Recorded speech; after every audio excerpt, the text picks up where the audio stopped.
मैं इस बात के लिए आपको आश्वस्त करता हूं कि अगर किसी गरीब का, किसी दलित का, किसी वंचित का, किसी कमजोर का, किसी बेटी का, किसी व्यापारी का, किसी अन्नदाता किसान का किसी के द्वारा शोषण होगा, उसके साथ अत्याचार होगा, तो फिर उसके बाद की कार्रवाई तो फिर आप देखेंगे कि हम लोग इतनी जोरदार कार्रवाई करेंगे, कई कई पीढ़ियां उसकी याद करेंगे।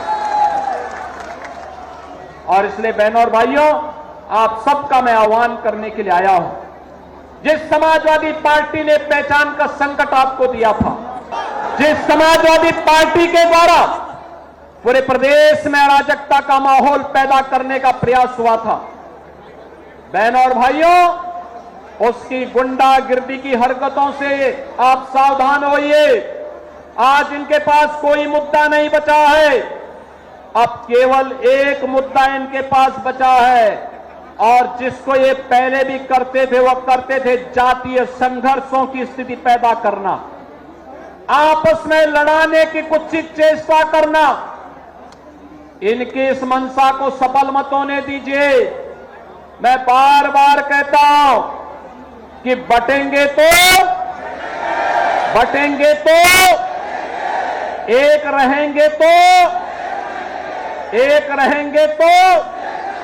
तो फिर हमें जातिवादी मानसिकता के लोगों के चक्कर में नहीं पड़ना है।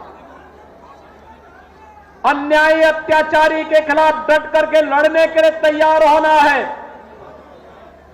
सरकार आपके साथ खड़ी है।